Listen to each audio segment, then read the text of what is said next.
Mahindra KUV 100 Next and Thumbs Up Charged co-presents Battle Ops, co-powered by Swiggy, Suzuki Intruder, Gillette Mark III, Parle-G and Crabtree.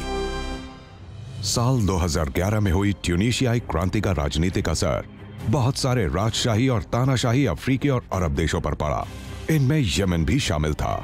2012 में Yemen के राष्ट्रपति अली अब्दुल्ला सालेह को सत्ता छोड़नी पड़ी और कमान उनके उपराष्ट्रपति अब्द रब्बू मंसूर हादी के हाथ में आ गई। हूथी विद्रोहियों को ईरान का समर्थन मिला हुआ था। वो धीरे धीरे राजधानी सना और यमन के बाकी हिस्सों पर अपना कब्जा जमा रहे थे। हादी इन विद्रोहियों के बढ़ते प्रभाव को रोकने में असमर्थ थे। वो देश छोड़कर भागने को मजबूर हो गए। 2015 शुरू होते होते यमन एक अखाड़ा बन गया था, जहां ईरान और सऊदी अरब के बीच छद्म युद्ध छिड़ा हुआ था। यमन जल रहा था। इस आग की चपेट में लगभग 5000 भारतीय नागरिक भी आ गए। भारतीय विदेश मंत्रालय यमन में छिड़े हुए युद्ध पर बहुत पैनी नजर रखे हुए था। उन्होंने वहां रहने वाले भारतीयों को जनवरी 2015 से चेतावनी देनी शुरू कर दी थी।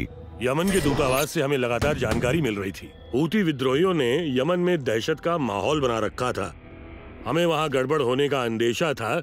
हम यमन में रहने वाले भारतीयों को लगातार चेतावनी दे रहे थे और हमने मार्च के महीने तक जारी रखी। 27 मार्च को सऊदी अरब ने ऑपरेशन डिसाइसिव स्टॉर्म शुरू कर दिया और यमन के हवाई क्षेत्र को काबू में ले लिया। यमन में अब अराजकता थी। युद्ध शुरू हो चुका था। भारतीय विदेश मंत्रालय हरकत में आ गया था। यमन में रहने वाले भारतीय लोग घबराए हुए थे। उन्होंने भारतीय दूतावास में पनाह ले ली थी। वो विदेश मंत्रालय में लगातार फोन कर करके मदद की गुहार लगा रहे थे। सुषमा स्वराज, उनके विश्वास पात्र retired general VK Singh, Arvind Katpalia, RK. Dhawan, Arup Raha Yemen के भीषण गृह युद्ध में फंसे भारतीयों को बाहर निकालने के तरीके सोच रहे थे। सबसे पहले हम वहां फंसे भारतीयों को मस्कट के रास्ते बाहर निकालना चाह रहे थे। इसी वजह से हमने एयर इंडिया के 2 विमान मस्कट के एयरपोर्ट पर पहुंचा दिए थे। INS सुमित्रा 150 चालक दल वाला एक विध्वंसक जहाज जो सोमालियाई जलडाकुओं के खतरे की वजह से एडन की खाड़ी में गश्त लगा रहा था। कप्तान के पास ऑर्डर आया कि वो यमन में फंसे हुए भारतीयों के बचाव अभियान के लिए तैयार रहे। मोकाशी के पास एक फोन आया। उनकी टीम को भारतीयों का एक समूह मिला है जो शिपिंग कंटेनर्स में छिपे हुए थे, लेकिन समस्या ये थी कि इनकी संख्या 350 थी, जबकि INS सुमित्रा की क्षमता सिर्फ 150 थी। चारों तरफ अंधेरा और खामोशी थी।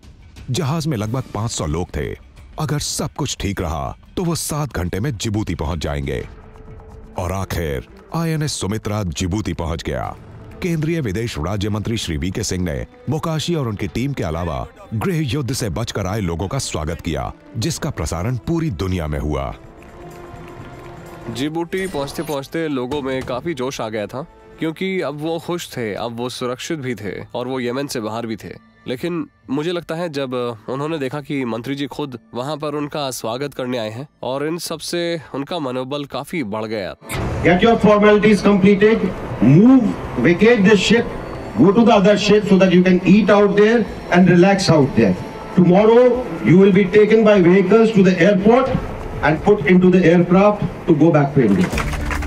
सिर्फ एक दिन में जिबूती ऑपरेशन से जुड़ी अहम गतिविधियों का केंद्र बन गया था। इसी बीच एयर इंडिया के पायलट जिबूती में लैंड करते हैं और जल्द ही वो वापस सना जाने के लिए उड़ने को तैयार हो जाते हैं। भारतीय विदेश मंत्रालय, भारतीय वायुसेना और एयर इंडिया के अधिकारियों के बीच एक अनौपचारिक बैठक हुई।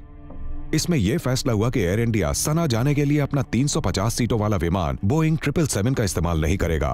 वायुसेना अधिकारियों ने बताया कि उनके C-17 ग्लोब मास्टर विमानों के कॉकपिट्स बख्तर बंद हैं।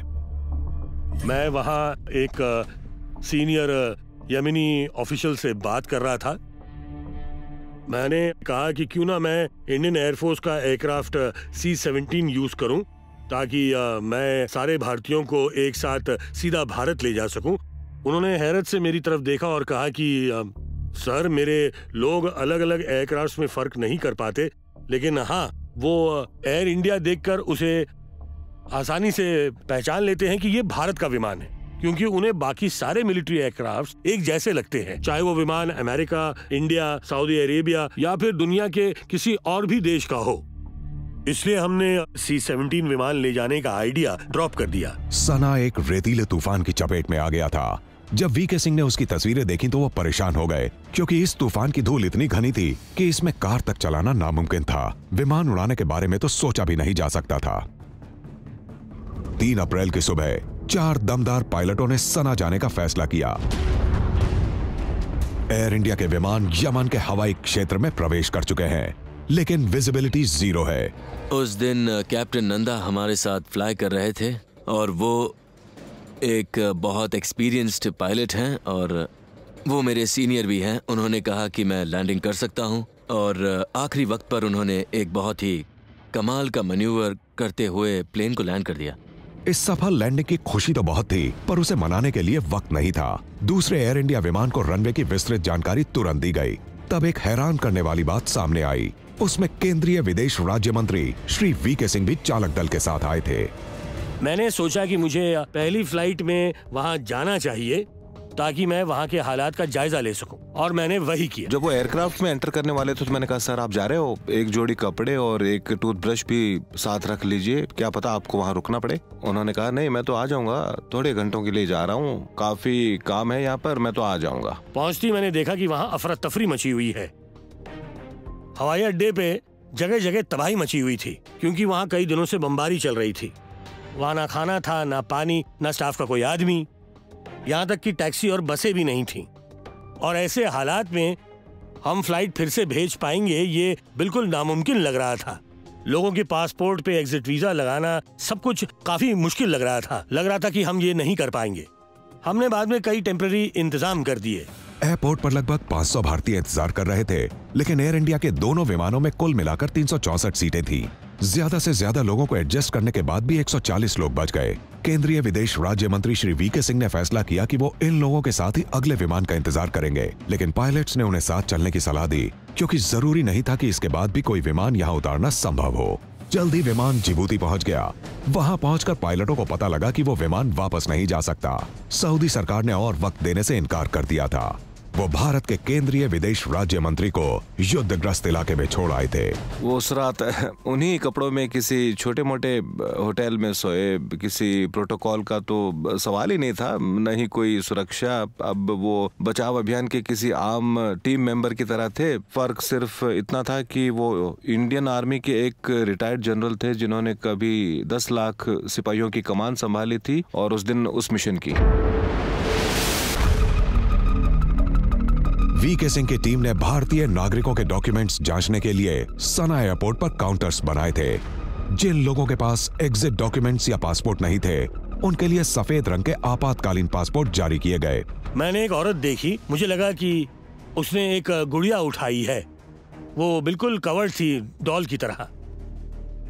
मैं ये जानने के लिए उत्सुक था कि यहाँ सब लोग निकलने की जल्दी में हैं और ये एक डॉल को लेकर आखिर क्यों घूम रही है। मुझे ये बात बिल्कुल समझ में नहीं आ रही थी। जब मैं हवाई जहाज में गया और उनके नजदीक आया, तब मैंने देखा कि वो एक डॉल नहीं बल्कि एक जीता जागता बच्चा था। मैंने उस औरत से पूछा कि उस बच्चे की उम्र क्या है, तो उसने जवाब दिया 3 दिन। मैं ये सुनकर वाकई मैं हक्का बक्का रह गया। मैंने उससे पूछा कि आपने इतने दिन इंतजार क्यों किया? हम 4 महीने से ऐलान कर रहे थे कि जो भी यहाँ से जाना चाहता है वो यहाँ से जा सकता है। सिंह के निर्देश पर जिबूती एयरपोर्ट पर तुरंत एक एम्बुलेंस बुलाई गई, जिसमें एक डॉक्टर भी था। विमान में बच्चा सुरक्षित रहे, इसका पुख्ता इंतजाम किया गया।